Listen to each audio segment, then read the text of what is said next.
Hey, it's Patrick with Breaktime University. And normally the guy that's pictured here with me, Rob Hunter, he does this great intro, but today we flip roles as I am going to spend the next couple episodes interviewing Rob because Rob's just not the host at BreaktimeU. Rob's a coach, a communications expert, a wellness and fitness guru, and a thriving consultant and business person, let alone he's got a fascinating background in radio and communications, a career rating 30 years, Rob. I mean, first of all, welcome back Thank to the you. break time. You normally are doing that to me. So it's great to have you. Talk about 30 years in radio.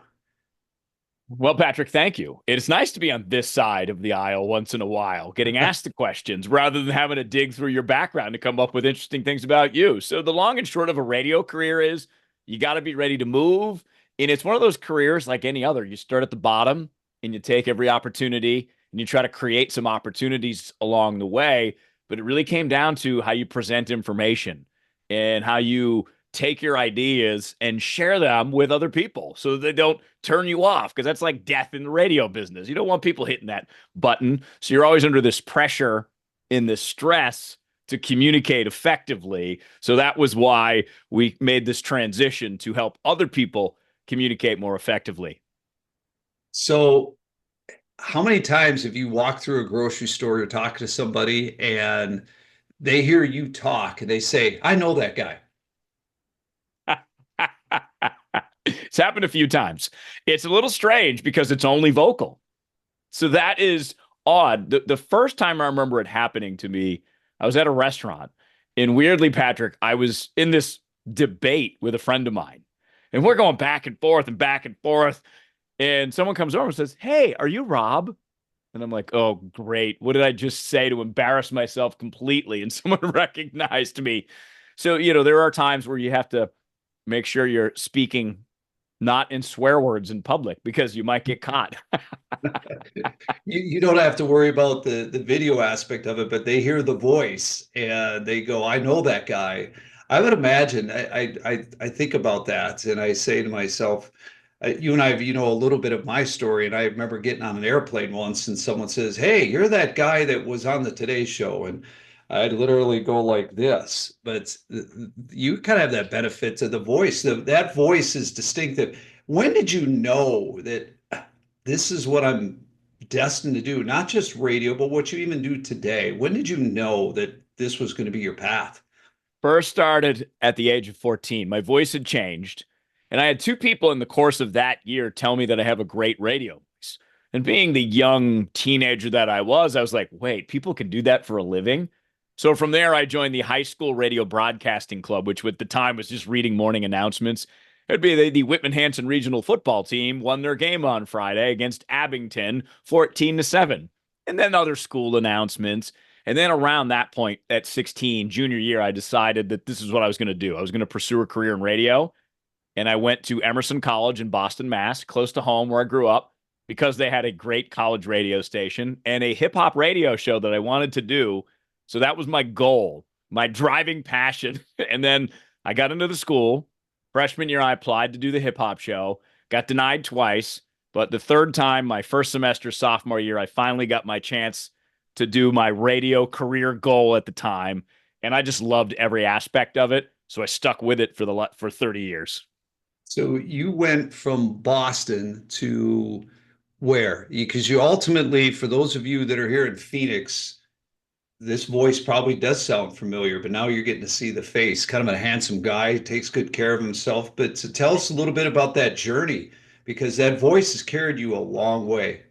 It has 6 states we've lived in, my wife and I, and during this career, we, started in Massachusetts. First radio job was in Gainesville, Florida, home of the University of Florida Gators. That was my first job, was covering Gators football. Then I moved back to Boston to work at a radio station in Boston for a little while. Did a little production behind the scenes of Boston Red Sox baseball, which was awesome. I got to work with the play-by-play guys, which was fantastic. From there, moved to New Orleans. I got my first talk show on my own, 25 years old, thought I was king of the world. And then a little storm named Hurricane Katrina happened and ended that job. So it took me about 8 months to get my life back together and find another gig. And I ended up in Farmington, New Mexico, of all places. So as a 27, 28-year-old man now, going from New Orleans to Farmington, I was crushed, Patrick. I was devastated. I was like, my career has taken a turn for the worst. But Farmington turned out to be a great start. Number one, a lot of humble lessons being in Farmington, New Mexico. Number two, I met some great people. And then third, I made some connections in Phoenix, which eventually got me to where we're at now, which I did 2 stations here in Phoenix. Both had about an 8-year run. So yeah, all in all, I've had a really blessed career. It's been a lot of fun. I've got to see a lot of this great country, interact with great people, and now finding a home in Phoenix where I've settled down for the last 18 years has been a blessing for sure. So give me a high and maybe even a low of just that journey, maybe whether it's a news event or your just you talked about Farmington being humble. Give me a high and a low or something most memorable that just sticks out in this entire journey. Number one, staying during Hurricane Katrina. As a broadcaster, it's your job, it's your public responsibility that if a big breaking news event happens in the city that you're in, you go to work. So while everyone was leaving smartly, we went to work, we stayed, we watched the storm come in, we saw the city get flooded, and it destroyed all the equipment we used to broadcast. So weirdly, that's both a high and a low at the same time. But keeping at it is the other high, right? The perseverance you learn from not giving up despite those circumstances of having to go to Farmington, having to have the ego bubble popped a little bit to say, okay, Rob, chill out, man. Do the radio show, meet some people, and it'll all work out. Like I had this belief that it would work out, and lo and behold, it did work out. So there's a high in there. And I think the career ending high was where I would end with many in between, but being at top of the ratings during the pandemic, being the number one afternoon radio show in Phoenix was awesome. I got to do it with one of my best friends. He was my co-host, Mike Russell, and we just did the work during the pandemic and just tried to distill all of the information that was coming in from all sides and really give people the truth. Here's what we're seeing. Here's what the data says. Not trying to pressure people into making decisions, but just giving them information. And I was so happy that that worked and we were able to kind of go out on the top. That was really fun. Then you reached an intersection, and I mean, you rattle off Gators football, the Boston Red Sox, to New Orleans, a historic town, a fun place. Most of the time, I might not always agree on one particular night, but well, that's for another discussion. I've had a few of Uh, those nights living in New Orleans too. Uh-huh. I think anybody that's ever been there has, but you reach an intersection where you said you wanted to do more, and what we're going to cover in this episode and others. I mean, you really have a gift, and it's just being able to be so concise. But you finally reached an intersection and said, "I want to do something else." What led you to that?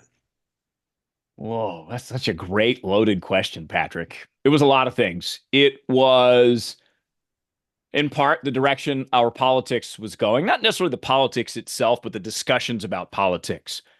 It is, at least Sure. currently, very much labeling. One side labels the other side labels them back. And I didn't really want to get too deep into that.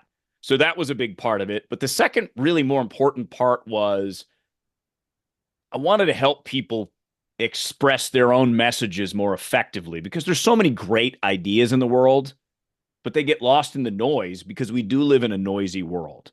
So being able to say, all right, Patrick, you and I are going to sit down and we're going to workshop on your communication skills because you got this big idea, break time TV. We're going to get into the nuances of how you deliver that, how you say it, how you present your argument.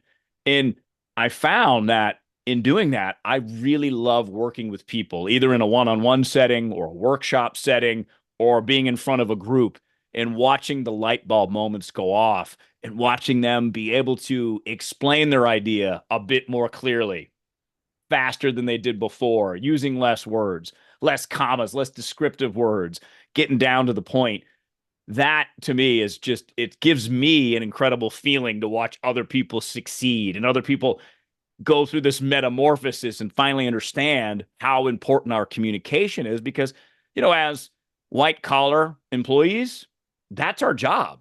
We communicate for a living in all these different modalities, whether it be email, whether it's on Zoom, on a podcast format, whether you're sending inner communications in your company.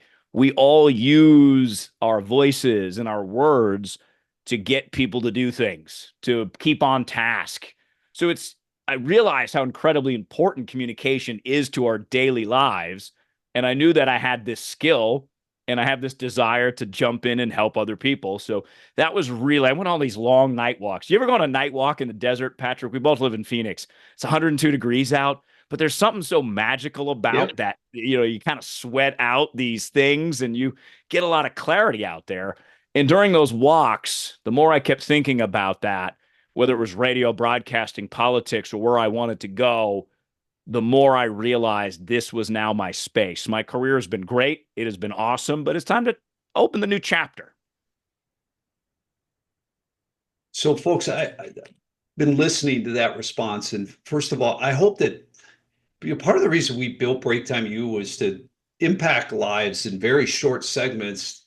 People could watch during their break. And I gave him a question. He doesn't know what's coming. Listen to how he answered that question. And I've talked many times, and I actually, you're going to remember this social media post that I reshared something you posted.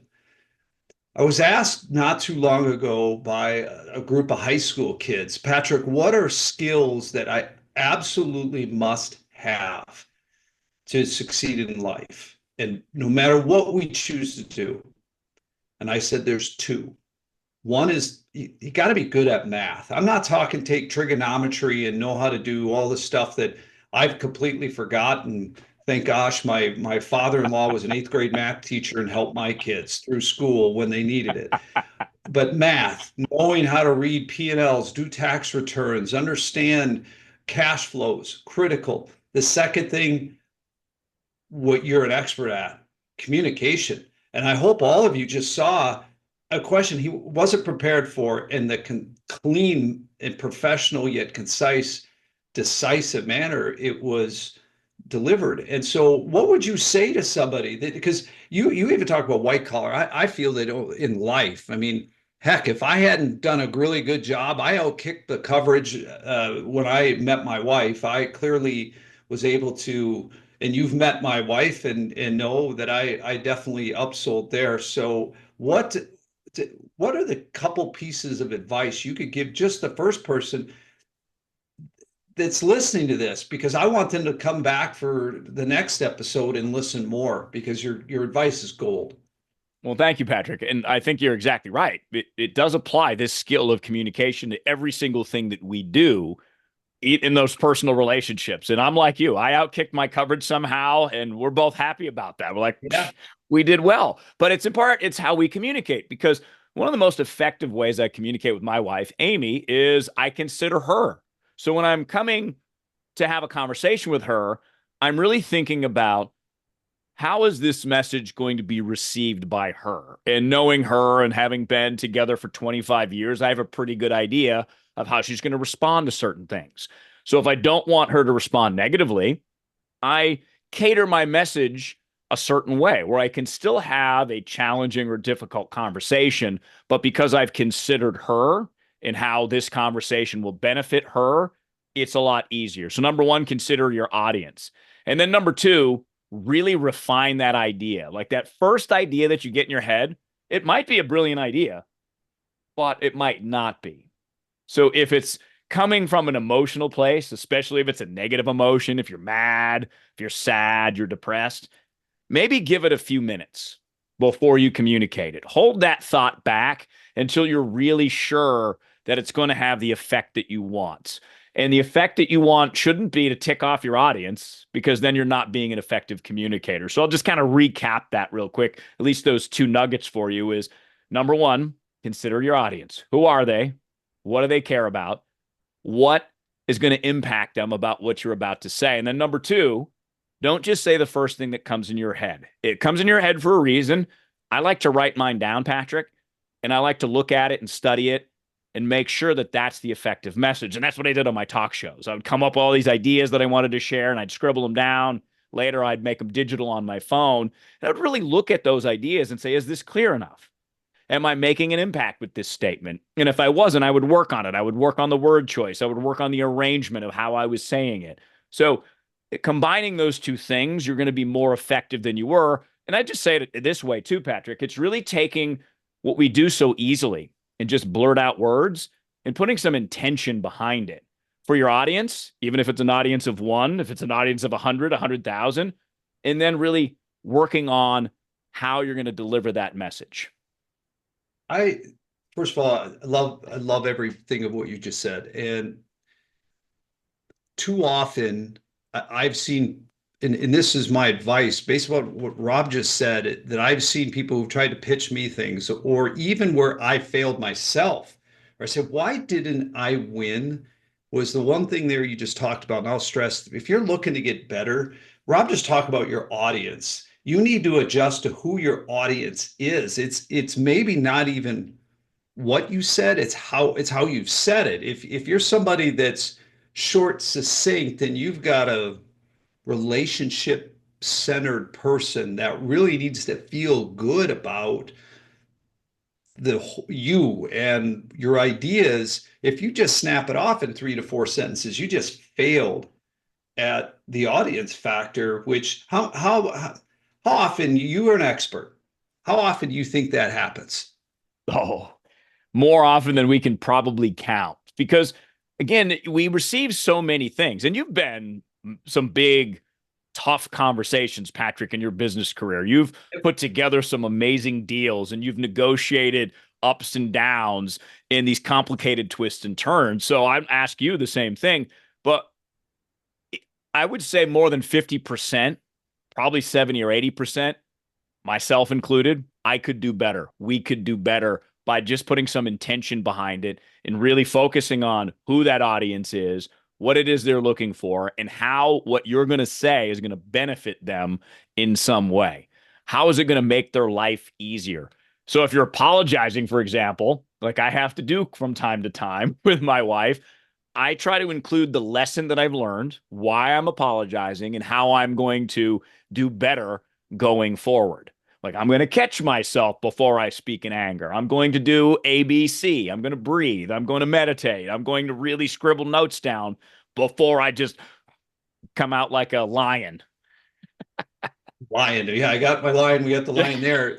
So, Rob, I want to leave a little nugget for the next segment. And when we've done these podcasts, or particular ones that I host, I always like to call it the break time minute. What's in a minute or less? What did I take out of it? And then a minute or less, the guest to really say, "Hey, this is what I want you to take out of this segment." And I'm literally, as I'm sitting here, as I'm talking to you, I'm taking notes. And just something that you really that you talked about is, what is your intention?